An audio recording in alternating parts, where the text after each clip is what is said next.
El doctor que hoy hemos invitado es andrólogo. La andrología es una subespecialidad de la urología que no es muy conocida, sí en los medios obviamente y en los pacientes que asisten a ella. Pero bueno, la andrología trata temas muy importantes, por eso les digo que este programa ustedes no pueden dejar de verlo ni un minuto, no se lo pierdan.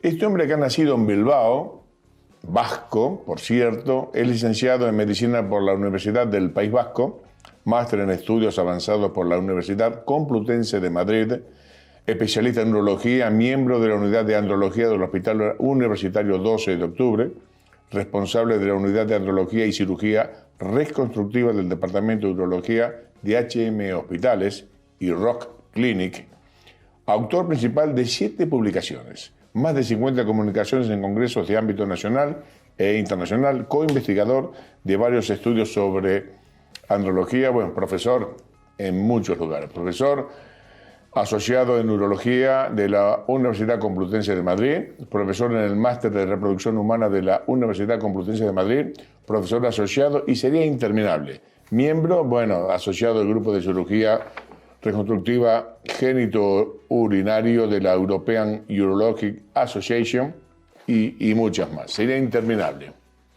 Vamos a saludarlo. Muy buenas tardes, doctor Borja García Gómez. Muy buenas tardes. Nacido en Bilbao. Nacido en Bilbao, efectivamente. ¿Hincha del Athletic o no? ¿O mucho el fútbol no le va? No soy muy futbolero, pero bueno, si tengo que decir algún equipo, soy del Athletic, por supuesto. ¿Por qué solamente juegan con vascos? Esa es una diatriba muy antigua y una crítica desde otros sitios, pero yo creo que está bien. No es cuestión de que sean vascos, es cuestión de que hayan crecido dentro del club. Porque Williams no es muy bajo, que digamos. Bueno, no. Vasco de adopción, más bien, pero de origen no, desde luego. Pero no es muy inteligente deportivamente, o sea, no es muy efectivo en lo que es deportivo. Desde luego que no. Tienen un mercado mundial muy importante que no aprovechan. Y se aíslan de ese mercado que eran solamente en lo que es Vizcaya, bueno, lo que es Euskadi, ¿no? Sí. Euskadi, inclusive Francia y Navarra. Y otras zonas, en caso de que La Rioja. se hayan formado dentro del club. Debo decir que antes que el mundo sea planetario, las adquisiciones, vamos a ir del año 52 para atrás, era el que más campeonatos había ganado. Claro. 9 ligas. Sí. O sea que eran fuertes. Y es segundo, creo, todavía de Copas del Rey. Copa del Rey, atrás del Barça. Claro, el Barça es el que más tiene, pero ahí nomás está el Hace poco hemos podido tener una más, pero ya no es lo mismo. Ya no es lo mismo. No es lo mismo. No, para nada. Es que es feo, ¿no? De saber que tu equipo no va a salir campeón. Es que es complicado, ¿no? Pero bueno. Es complicado. No me meto en esas cuestiones. Andrólogo. Andrólogo. ¿Por qué urólogo, andrólogo y no jugador de fútbol o arquitecto? Bueno, jugador de fútbol claramente porque no se me daba bien. Arquitecto porque tampoco dibujaba nada bien. Yo creo que mis padres cuando me vieron escribir dijeron paramédico. Y así salió. ¿Algún médico en la familia? No, todo de maestros. Padres, familiares, tíos, maestros. ¿Y cómo surgió esa? Porque yo creo que ser médico no es lo mismo que ser abogado. No. Para ser médico hay que tener esa cosa extra, ese espíritu, esa devoción, porque uno no puede dejar de ser médico las 24 horas del día. Tiene que ser médico siempre. Siempre. ¿Por qué? Pues no sé, es algo que desde pequeñito estuvo ahí. Y claro, una vez que acabas los estudios, vas avanzando en el colegio, pues empiezan a decirte qué quieres hacer, qué carrera vas a hacer. Y ya cuando tuve que elegir, pues elegí el bachillerato de Ciencias de la Salud, lo llamaban entonces, yo ahora no sé cómo será exactamente. Y fue como algo natural. Digo, bueno, pues cojo claro. Fantástico. Mi hermano cogió farmacéutico. Y tampoco había nadie farmacéutico en la familia. Y así fui haciendo la carrera, me gustaba y aquí estamos. Muy bien. ¿Qué es la andrología para que la gente nos entienda un poquito más? La andrología es la parte de la urología que la gente, todo el mundo, se piensa que es la propia urología. Es la subespecialidad de la urología que se dedica al estudio y tratamiento de las patologías del aparato reproductor masculino. Y también, específicamente. Específicamente. tanto a nivel funcional como a nivel reconstructivo, que en los últimos años se ha ido añadiendo a la propia especialidad de la andrología la cirugía reconstructiva del aparato genital. Estimado amigo, sí, le voy a comentar, si vamos a la cámara 2, por favor, señor director. Mire, yo le voy a nombrar 4 o 5 cosas que usted tiene que tener en cuenta. No digo que sea su caso, o posiblemente sí, no lo sabemos, o un amigo. Disfunción eréctil masculina o impotencia. Es un tema puramente para la andrología. Eyaculación precoz. Esterilidad masculina, que no es lo mismo que infertilidad, ¿no? Son dos cosas, a pesar que están muy cercanas, es otro... Sí, la esterilidad es el grado máximo de la infertilidad. Correcto. Hoy en día preferimos decir más subfertilidad e infertilidad, porque son conceptos mucho más amplios, que también incluyen la propia esterilidad. Incurvación de pene congénita o adquirida, infecciones testiculares, el varicocele, dolor testicular crónico o dolor pélvico crónico, que es exactamente lo mismo. ¿Por dónde empezamos, doctor? Por la disfunción eréctil, que es la más común. Vamos, disfunción eréctil, ahí vamos. Muy bien, ¿qué es? ¿Por qué se produce? Comencemos el motivo, la génesis. ¿Por qué llegamos a tener una disfunción eréctil? ¿Por qué motivos? La disfunción eréctil bueno, es la incapacidad para conseguir o mantener una erección suficiente, con el tiempo suficiente además, para tener una relación sexual satisfactoria. Y es una entidad muy común. Los estudios hablan de que el 52% de la población mayor de 40 años tiene algún grado de disfunción eréctil, porque es un factor.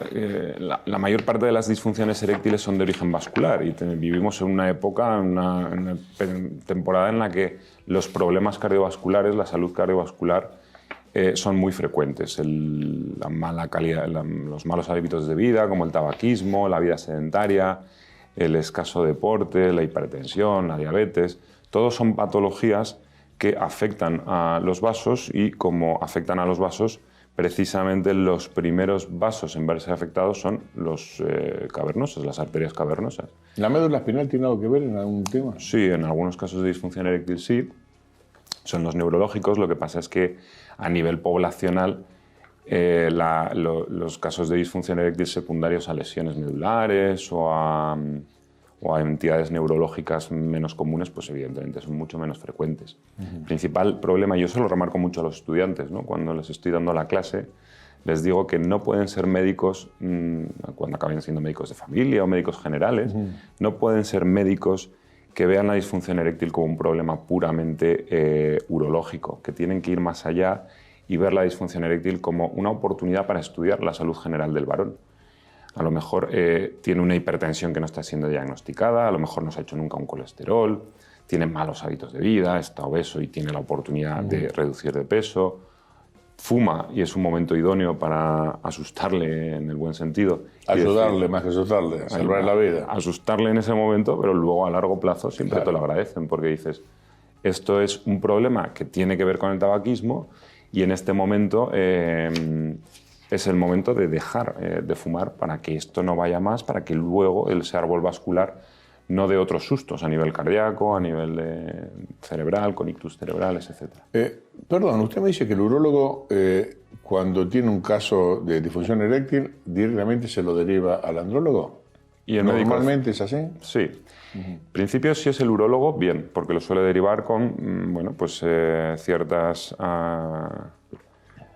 bueno, en principio correcto, porque soy el que lo tengo que hacer. Lo que pasa es que los médicos de cabecera, aparte de derivarlo, que está correcto que lo deriven, es el especialista, se omiten toda esa parte que estoy hablando, ¿no? Es decir, no hacen una educación para la salud del varón a la hora de decir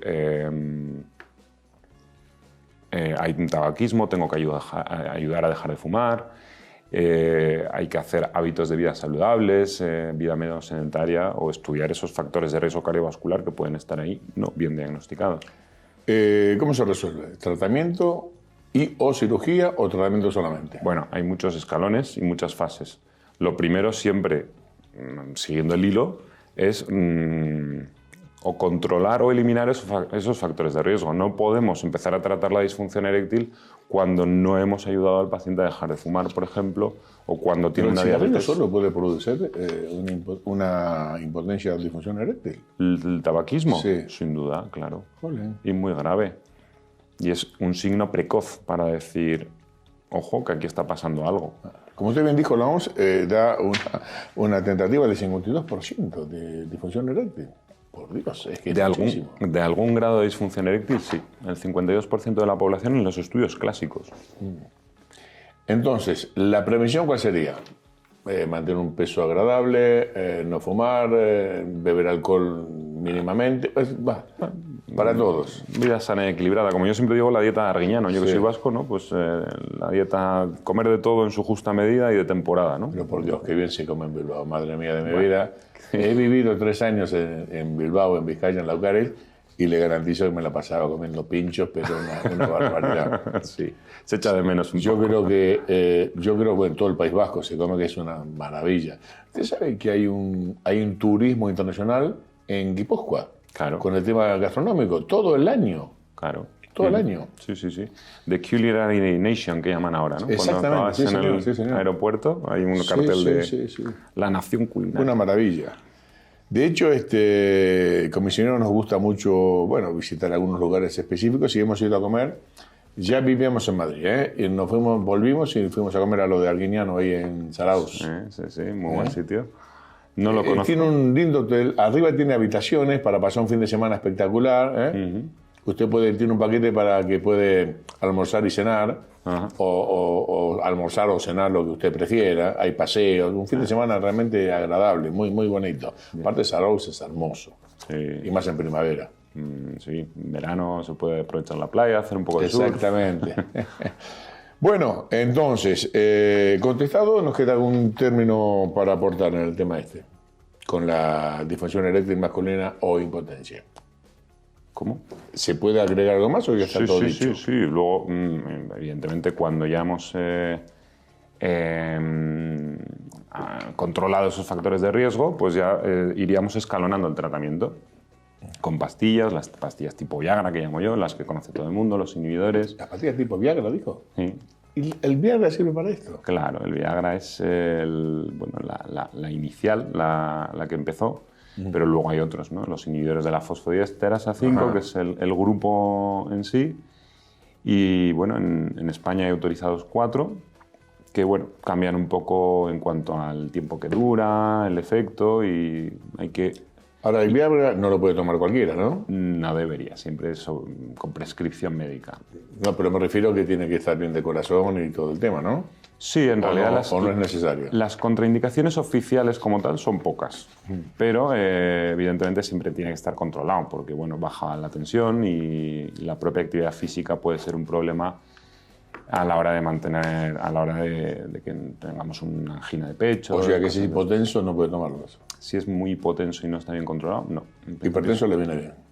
Hipertenso, Bueno, si si está medicado para la Si hipertensión, está bien quizás no. medicado, si está O bien sí. medicado, sí se puede tomar. Ajá. Que esa es una duda muy frecuente en la gente. Dice, no, pero si tomo la pastilla de la tensión. Claro, para bajarla. Y digo, bueno, ¿y quién se cree que toma estas pastillas? ¿El chaval de 20 años que no tiene ningún problema? No, obviamente, ¿no? Bueno, usted Entonces, sabe que hay casos muy raros, ¿eh? hombre, Deportistas, inclusive. uy, mucha gente. Madre mía, no sé qué quieren probar.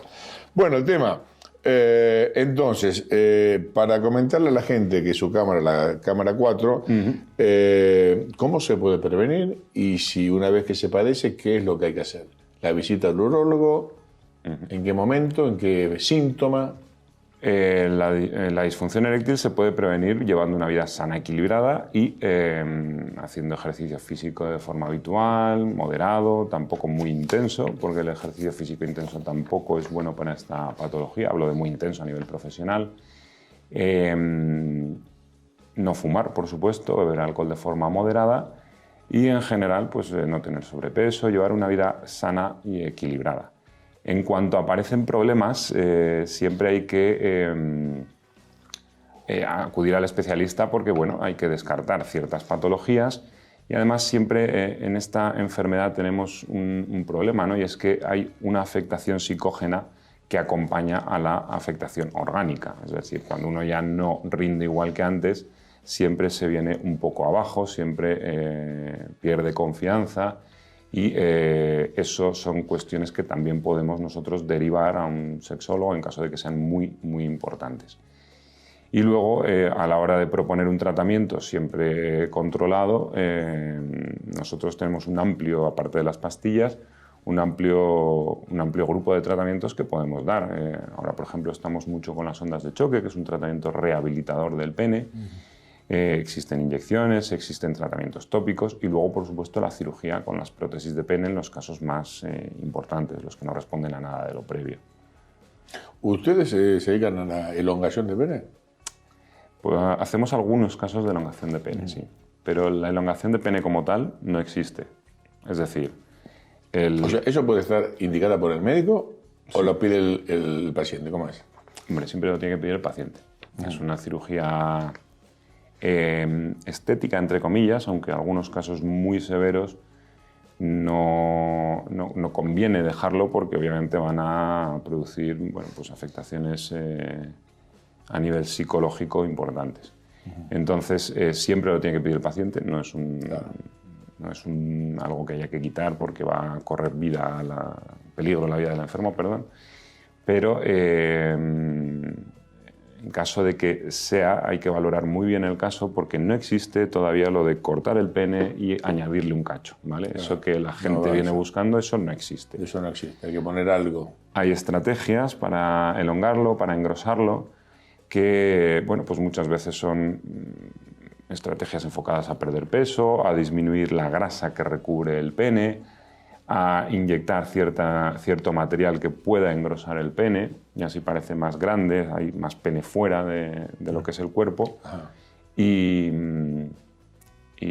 pues hay que mirar en estos casos muy bien. Si aparece un señor XXXL y dice reducción un poquitito porque lastimo a la gente, ¿existe eso? Tampoco. Eso no existe. Tampoco. Técnicamente se podría hacer, claro, pero la agresividad de la cirugía es tal que yo, de momento... Claro, no sería indicada. No está pero indicada. el señor es que quizás, es un problema, ¿no? Sí, claro, por supuesto. Para las señoras, mejor dicho. Sí, ahora, yo me pregunto, los cambios de género y todo eso, ¿es un tema suyo también? Sí, lo que pasa es que los cambios de género hoy en día se hacen en unidades multidisciplinares. Siempre hay un andrólogo, un especialista en urología reconstructiva, plásticos, ginecólogos, obviamente, dependiendo del caso. Y entonces no depende de un solo especialista. Esos son siempre equipos multidisciplinares. En el propio quirófano hablo, porque luego además siempre hay pues, el endocrino para la hormona. ¿Eso tiene demanda? Sí, claro. Esto es infinito, ¿eh? Si seguimos hablando, esto es madre mía, la andrología sirve para todo. Podemos pasar a la eyaculación precoz, que ese se me ocurre debe ser un tema que lo padecería, no sé, muchos varones. ¿Puede ser? Sí. Perdón, la impotencia de difusión eréctil, ¿Sí? ¿puede ser simplemente por un tema psicológico, falta de confianza o lo que sea? Sí. Nada que ver con una patología orgánica. Puede ser perfectamente. Y de hecho nosotros vemos muchos pacientes jóvenes que se quejan de esto y es un problema de adaptación, un problema de pérdida de autoconfianza, de enfrentarse a la actividad sexual. Además, la sociedad cada vez es más exigente. Es decir, vivimos en una época en la que los jóvenes, sobre todo, han aprendido su sexualidad pues, con el porno. Y entonces... Mire, con mi mujer lo hablamos mucho, porque decir, a ver, en nuestra época era muy claro. Sí. Novia, matrimonio, era así la cosa. Ahora creen que el sexo es otra cosa. Hombre, totalmente. Que es multitudinaria, que hay que hacer otro tipo de cosas, que no sé, es una confusión gigantesca. Totalmente. Yo creo que, yo no tengo hijos, tengo nenas, pero yo creo que sería un problema para un chaval, ¿no? Enfrentarse a eso, porque eso está en todos lados. En todos lados. Y nos encontramos ante una generación totalmente frustrada porque no llega a rendir lo que ellos piensan que tienen que rendir. Claro. Se piensan que las relaciones sexuales son todas de 1 hora, 40 minutos. Se piensan que, ante una relación multitudinaria, pues tienen que aguantar siempre. O todos los días, o a toda hora. Todos los días, a todas horas, varios orgasmos seguidos. Bueno, que le pregunten a papá y le va a explicar Sí. que no es así. Eso es. Estimado doctor, la eyaculación precoz es un tema que abarca ¿qué porcentaje de la población masculina? Pues esa es muy buena pregunta, porque hasta ahora los estudios que hay hablan de hasta un 25% de la población que tiene eyaculación precoz. Pero el problema de estos estudios es que se hacían en base a definiciones de eyaculación precoz que no eran basadas en la evidencia. Algunas veces incluso preguntando al paciente, ¿usted piensa que tiene eyaculación precoz? Ah, no sabía si era o no era. Entonces, claro, el paciente, al hilo de lo que hablábamos antes, si tenía unas expectativas demasiado altas, decía sí, cuando quizá tenía una duración perfectamente normal. Sí, por ahí tenía 20 minutos y le sobraban 5. Eso es. El tema es el siguiente. ¿Puede ser que acá la mente tenga mucho que ver en esta patología? Sí, muchísimo. ¿Se les va la cabeza demasiado? ¿Se entusiasman demasiado, puede ser? Puede ser que se entusiasmen demasiado. Hoy en día, de hecho, la definición oficial, aparte del tiempo, que el tiempo ha quedado en un aspecto secundario, antes se hablaba de 2 minutos, de 1 minuto, eso ha quedado en un aspecto, en un apartado secundario, ¿no? Ahora se habla de la pérdida de control, de la sensación de falta de control a la hora de tener a la hora de poder no pueden alargar. regular. No pueden regular. Es decir, el hecho de que dicen paro un poco, porque si no termino. O hago otra cosita. O cambio. Eso no lo conciben, ¿no? Esa falta de control es clave a la hora de diagnosticar hoy en día la eyaculación precoz. Y por eso la ayuda del sexólogo es muy importante, porque el sexólogo no solo nos dice si hay un problema, sino que nos ayuda a dar pautas de tratamiento y de actuación en esos casos de cara a poder mejorar. Luego también tenemos tratamientos, no sé si... Claro. Tratamientos con pastillas. ¿Los psicólogos tienen algo que ver en este asunto? ¿Los psicólogos? ¿El psicólogo tiene algo que ver en el tema? El psicólogo ¿Lo puede tratar conjuntamente con usted? Muy conjuntamente, además. De la mano, completamente. Ajá.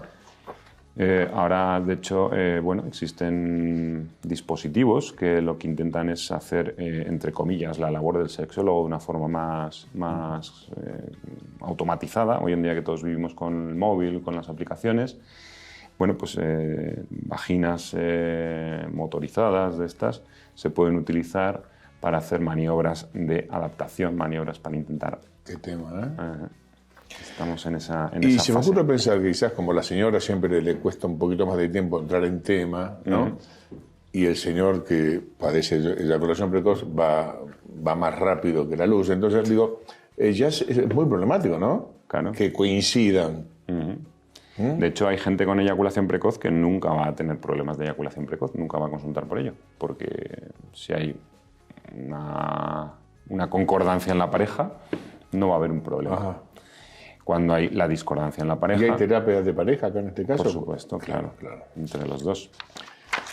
Qué bueno esto, ¿eh? Qué bueno saberlo. Entonces, ¿y por qué pasa? ¿Por qué, aparte del tema psicológico, puede haber una patología que produzca este tema? Bueno, sí, hay ciertas patologías, sobre todo a nivel hormonal, el hipertiroidismo, hipotiroidismo, enfermedades de transmisión sexual, las uretritis, que habría que descartarlas, pueden producir una hipersensibilidad en el glande, en la uretra, Ajá. y eso desencadena. Pero eso suelen ser eyaculaciones precoces secundarias, ¿no? Una persona que ha estado bien toda la vida y en un momento dado se queja. Bueno, pues ahí hay que descartar esas patologías porque, bueno, tratándolas mejora el cuadro de forma evidente. ¿Esto es patrimonio de la juventud? ¿O del hombre joven?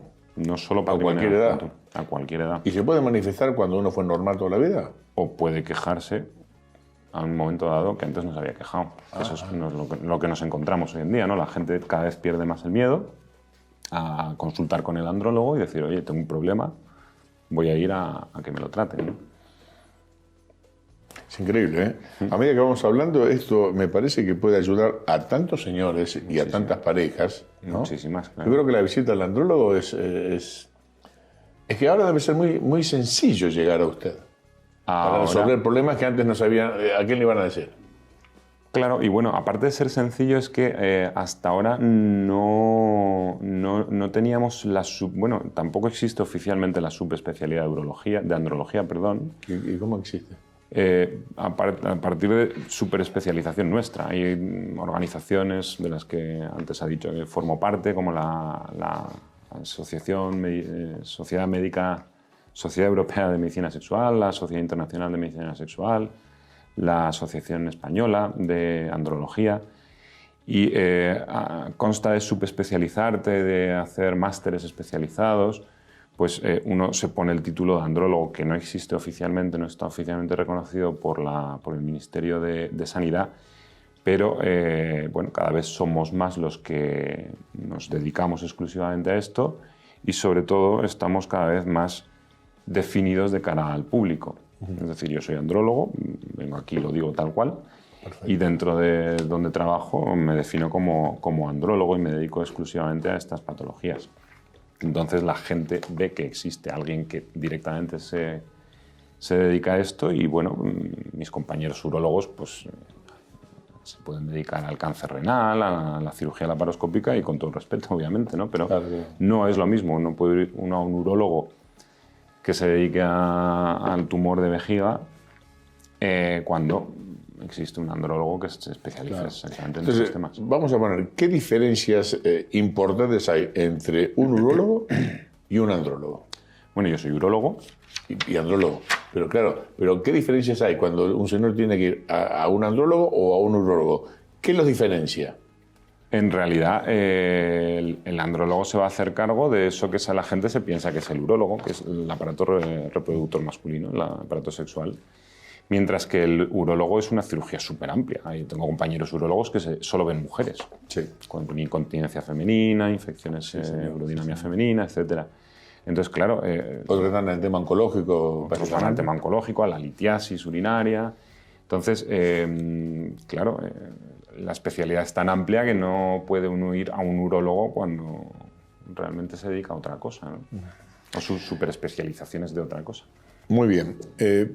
Señor director, me quiero dirigir a la gente, al buen amigo que nos está viendo en cualquier parte del mundo, que mire, si hubo algún problema en el pasado o lo está padeciendo, o cree que algo no anda bien, que no es muy normal que digamos, mire, visite un andrólogo, porque le va a resolver la vida. Va a ser sencillamente mejor todo, va a ser feliz usted y su señora, o su novia, o como sea el tema.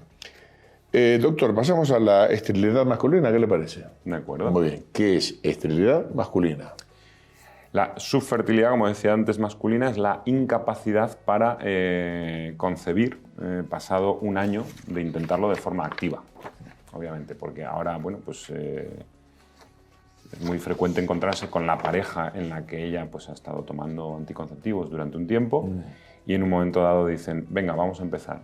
Hay que dejar pasar un año mínimo. Hay que dejar pasar un año desde que se deja. Bien, correcto. Y de forma bastante activa, ¿vale? Es importante intentarlo, y una y otra vez. Es la única oportunidad, ¿no? Claro. para hacerlo. Y pasado ese año, si no se ha conseguido ningún embarazo, aunque este embarazo haya quedado mal, es cuando se define la subfertilidad masculina. Pasado ese año es cuando ya tenemos que hacer una valoración tanto del varón, en el caso nuestro, que somos los andrólogos, como de la mujer por los ginecólogos. Claro. Existen unidades de fertilidad. Claro, un 50% más o menos, ¿no? Sí, más o menos el 50%. Y de hecho, siempre se ve al paciente en las historias de fertilidad como tal, se ve a la pareja. Es decir, el caso es una pareja, que normalmente suele ser ella, porque es el centro de todo, evidentemente, y luego nosotros valoramos al varón. Y bueno, pues se hacen una serie de análisis. El análisis más básico es el seminograma, hacer un análisis del semen, a ver si existen parámetros alterados que puedan causar esa subfertilidad. En caso de que existan parámetros, bueno, pues hay que completar el estudio con otro seminograma. Y cuando el espermatozoide no es de la calidad necesaria, ¿cómo se maneja esa situación? Pues dependiendo. ¿Tiene solución? Sí, por supuesto. La mayor parte de las veces, bueno, existen técnicas de reproducción asistida súper avanzadas, existe fecundación in vitro, inyección intracitoplasmática, aparte de las inseminaciones, etc. Y por supuesto también hay que ver la condición de la mujer. Estamos en una situación... Y la edad.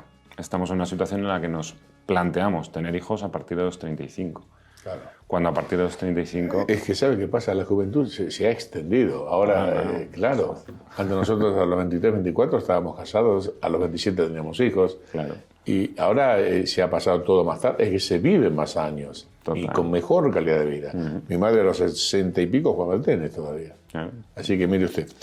Entonces, cuando o hay señoras que tienen trabajos tan, digamos, exigentes, como trabajar en un banco, viajar y todo eso, que va dejando la maternidad para después.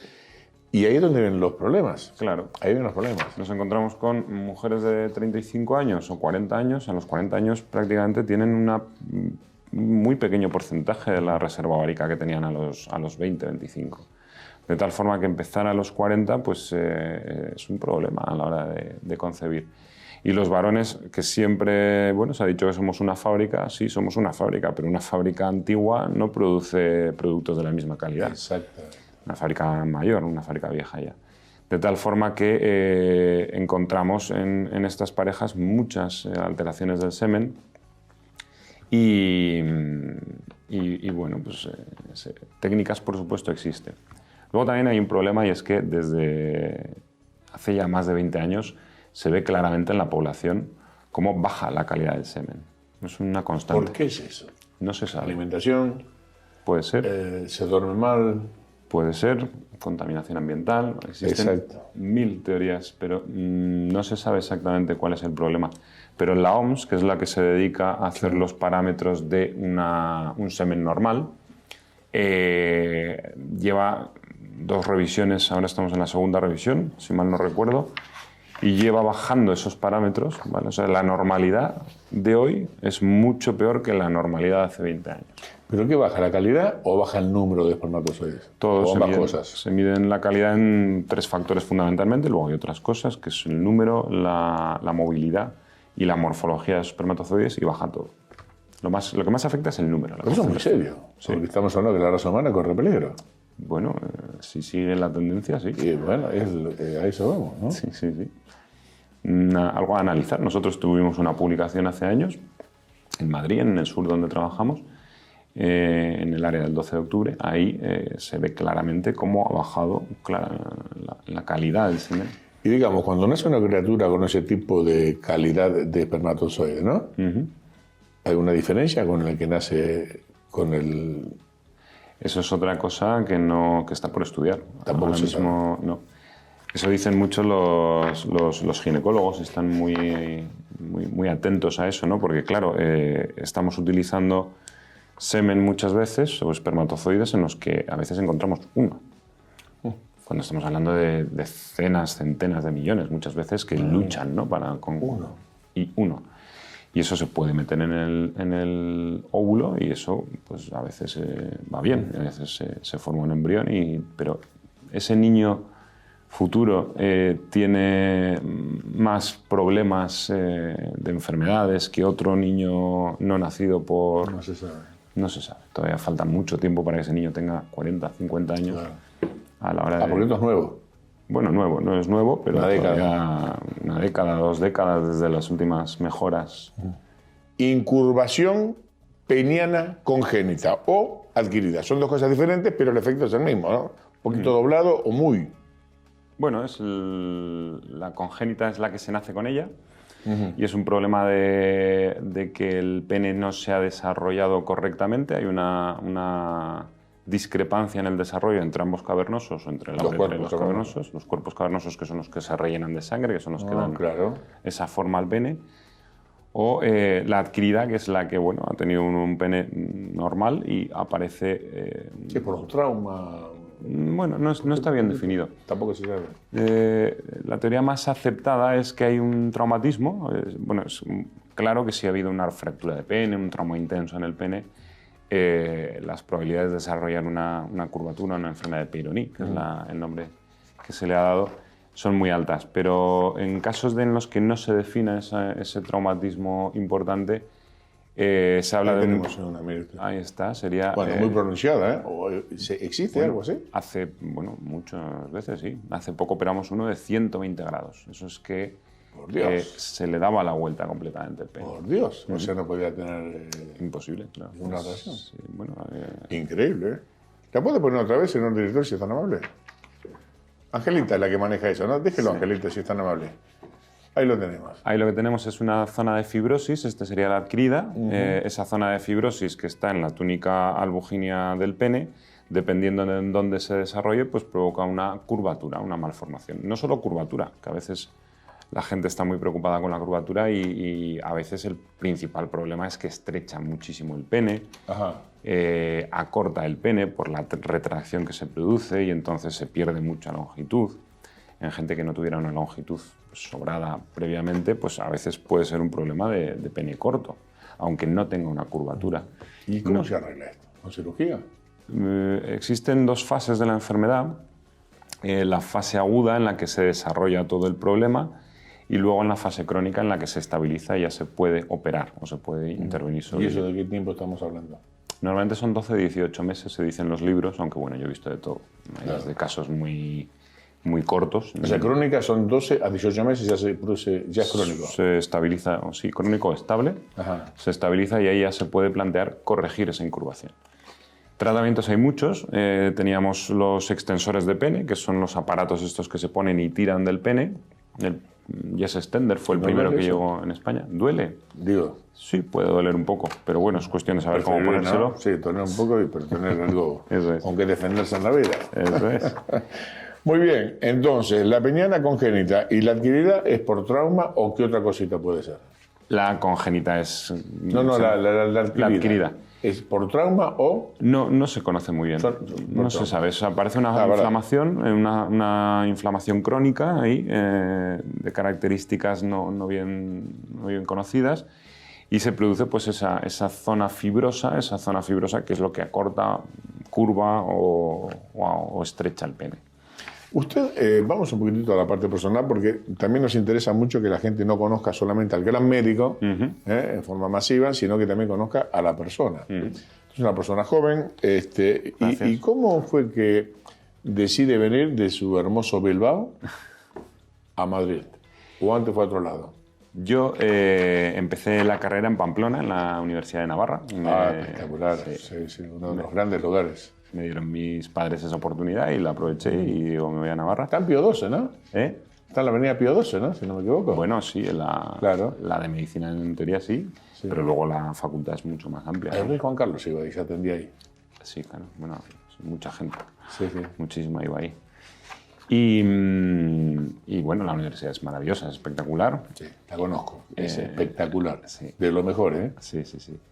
Y lo único, bueno, mi madre se puso enferma y me decidí volver a Bilbao y ya me quedé, terminé la carrera allí en Basurto, en el hospital de Basurto, Sí, señor. del cual tengo muy buenos recuerdos, un hospital precioso, no sé si lo conoces. No, yo no. Sí, yo conozco Tres Cruces.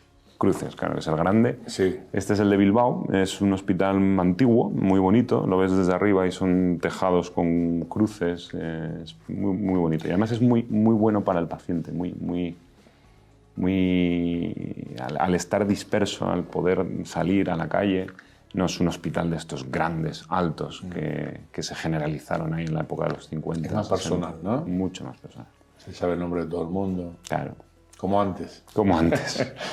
Pero, y después volvió a Madrid. O sea, ya vino a Madrid. Sí, cuando acabé la carrera venía a la residencia y a mí siempre me ha gustado mucho el asfalto, me gustaba la ciudad grande y digo, me voy a Madrid. También me planteé irme fuera, pero bueno, había que... el problema de los médicos con las convalidaciones y tal. Y elegí entre Barcelona y Madrid y pude elegir Madrid y me vine a Madrid. Y aquí me he quedado. Mire cómo están las cosas ahora. Sí, la verdad que sí. No se equivoco. Muy bien. Nos queda un tema que es muy importante. Infecciones testiculares. Esto le parece a mucha gente en algún momento de su vida. Sí, las infecciones testiculares, además, no solamente se asocian a enfermedades de transmisión sexual, que mucha gente pregunta y tal. Bueno, los varones también tenemos infecciones del tracto urinario y el testículo forma parte del tracto urinario. De tal forma que, bueno, pues muchas infecciones de los testículos pueden ser secundarias a gérmenes habituales de infecciones de orina. Sobre todo en gente, bueno, pues que tiene pareja estable, que no es sexualmente activa. Y una hiperplasia benigna puede producir infecciones, tranquilamente. Una hiperplasia benigna lo que hace es producir cierta obstrucción y también obstruye los conductos eyaculadores, de tal forma que favorece que se formen infecciones del testículo, las orquitis, que son raras en sí. La orquitis pura como tal es la de las paperas, la orquitis urliana que llaman, ¿no? Que hubo un brote hace no mucho de paperas entre estudiantes no bien vacunados o que no había funcionado bien la vacuna, y tuvimos varios casos de orquitis que luego puede causar esterilidad y tal, es un problema. Exacto, por eso las madres de antaño tenían mucho miedo con los varones que tenían paperas. Claro, eso es. Tenían mucho cuidado. Mucho. Era por esto. Puede producir la orquitis, que es unilateral, no pasaría gran cosa, o bilateral. Pero sí que hace poco hubo el brote y bueno, tuvimos varios casos nosotros. Y luego, cuando es bacteriana, normalmente es una orquiepididimitis, porque se afecta primero el epidídimo, luego el testículo y aparece, bueno, pues una inflamación muy dolorosa, un aumento del volumen, el paciente viene asustado, porque de repente se le pone el testículo enorme y suele venir a urgencias, de hecho, porque viene muy asustado. ¿Y duele? Duele, tiene fiebre, es un cuadro bastante agudo. ¿Y eso agudo. se puede producir de agudo a crónico? Sí, en caso de que no se traten bien. Por eso es importante que consultemos con un especialista. En caso de que no se traten bien, puede cronificarse. En los testículos los antibióticos no siempre llegan correctamente, hay que dar unas pautas largas de antibióticos que además tengan buena penetración en ese tejido, que lleguen bien a ese tejido, porque si se tratan 7 días con un antibiótico no adecuado, pues se puede cronificar.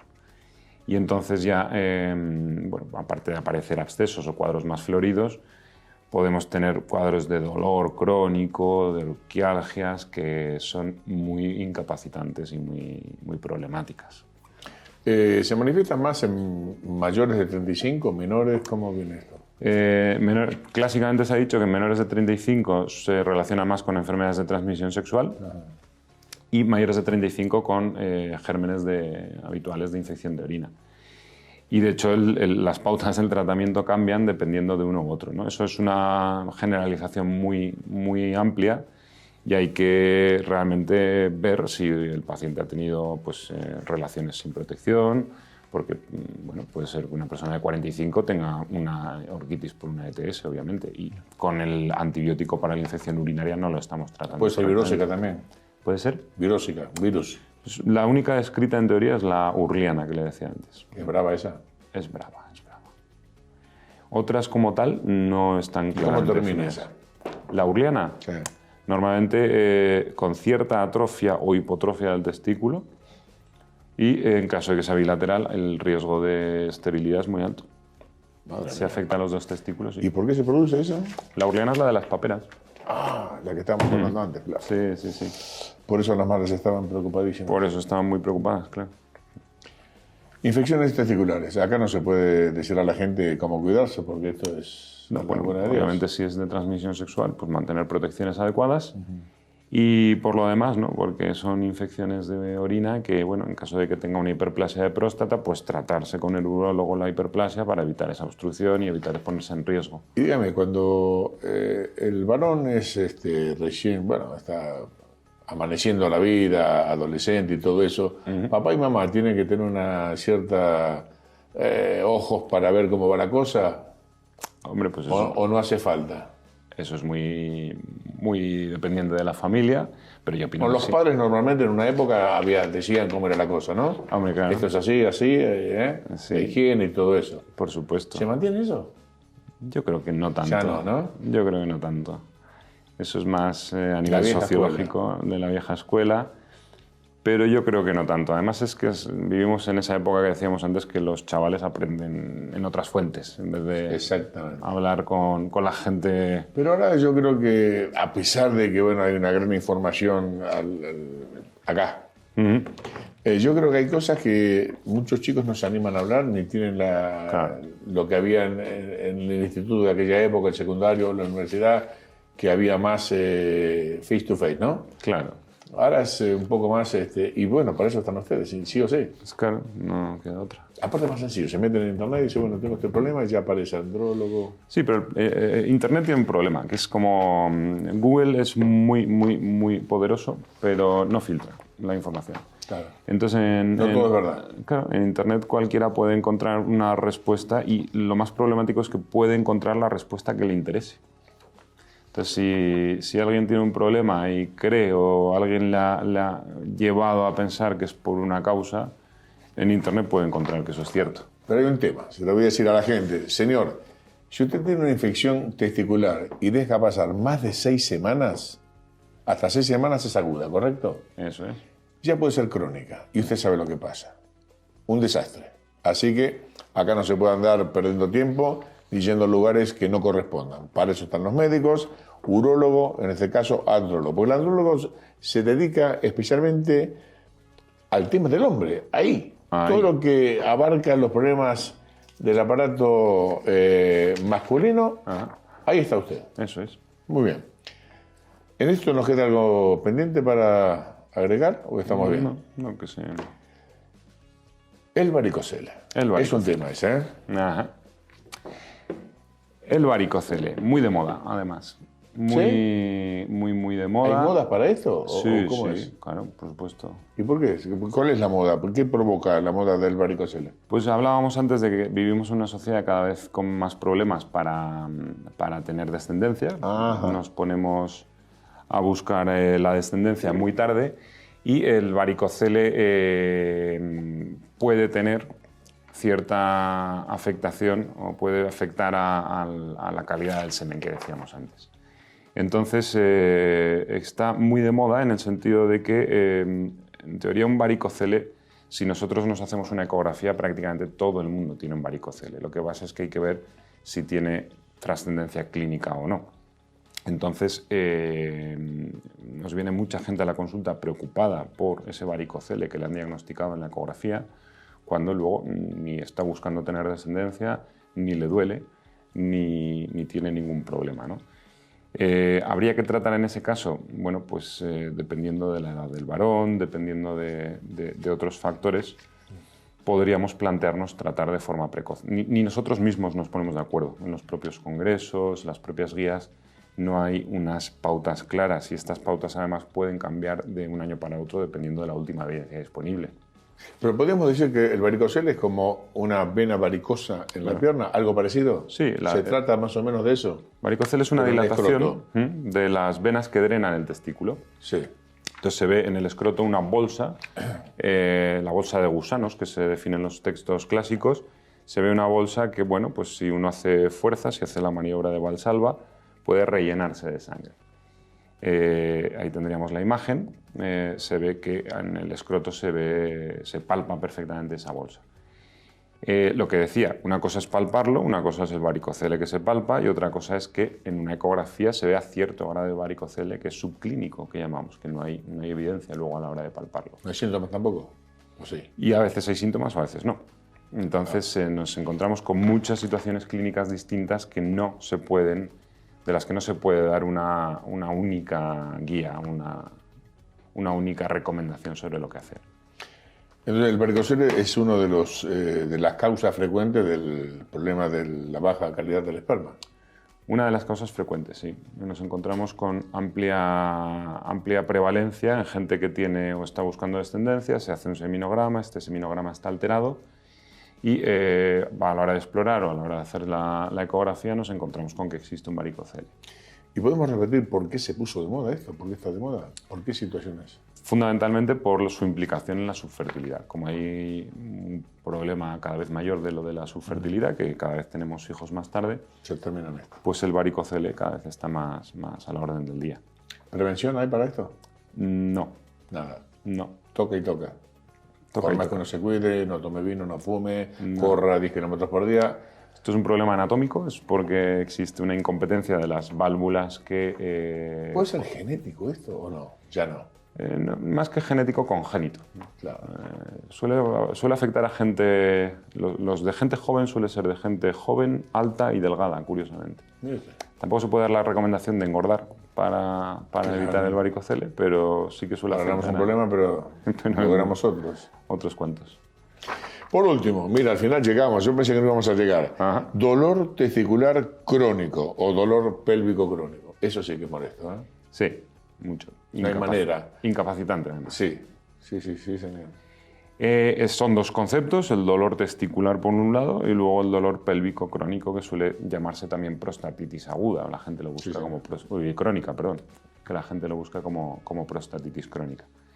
El dolor testicular puede ser dolor puramente testicular o suele ser también muy asociado a la vasectomía. Hay gente que se hace la vasectomía y después de ello tampoco se sabe muy bien el mecanismo, parece que hay factores neuropáticos de haber tocado algún nervio en el procedimiento y tal, que puede provocar un dolor muy incapacitante, muy molesto, que no se cura además con antiinflamatorios, porque el problema no es inflamación, el problema es que hay afectación nerviosa y esos dolores neuropáticos son horrendos. Uno queda doblado. Y bueno, pues nosotros ahora tenemos un programa, por ejemplo, de infiltraciones del cordón testicular para intentar aliviarlo y parece que va bien.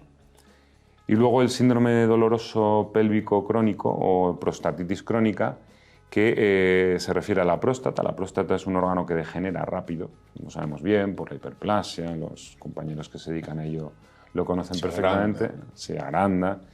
Pero también degenera en el sentido de que la próstata pues, va acantonando gérmenes con el tiempo, la próstata se calcifica, forma calcificaciones, toda la secreción prostática se va quedando aislada en los acinos, que son los grumos, ¿no? los racimos de uva que forman la secreción prostática, y todo eso con el tiempo se calcifica y puede provocar inflamaciones crónicas. Y esas inflamaciones crónicas dan síntomas muy variados, de dolor, de malestar, a veces pesadez, se notan como si tuvieran ganas de hacer el vientre, de defecar, les duele al sentarse, el simple hecho de estar sentado sobre la próstata, obviamente, pues puede ser incluso molesto y bueno, pues es una entidad compleja de diagnosticar porque hay que ir quitando, ¿no? Es de esas entidades que llamamos diagnósticos de descarte, ¿no? Hay que ir quitando posibles causas y cuando ya llegamos a pensar que es una prostatitis crónica, pues hacer unas pruebas un poco molestas, obviamente, que nos den el tipo y que nos den el diagnóstico definitivo. Por último, doctor, ¿existe la visita para ver si hay algún problema o en el futuro puede suceder algo al andrólogo como prevención o no? ¿O ya hay que ir con un problemita? Bueno, no estaría mal en el caso de que tengamos ciertos problemas, ¿vale?, muy incipientes, hacer una visita por lo que decíamos antes, ¿no?, de que es una oportunidad para hacer un despistaje de otros problemas. Exacto. Entonces, en ese aspecto no está nunca de más. Más que al andrólogo específicamente, quizás es cuestión del urólogo, ya sabemos por lo del cáncer de próstata, el diagnóstico precoz y tal. Y en caso de que dudemos, en caso de que tengamos una duda, preguntar. O sea, quitarse el miedo, quitarse la vergüenza y decir... Sí, no.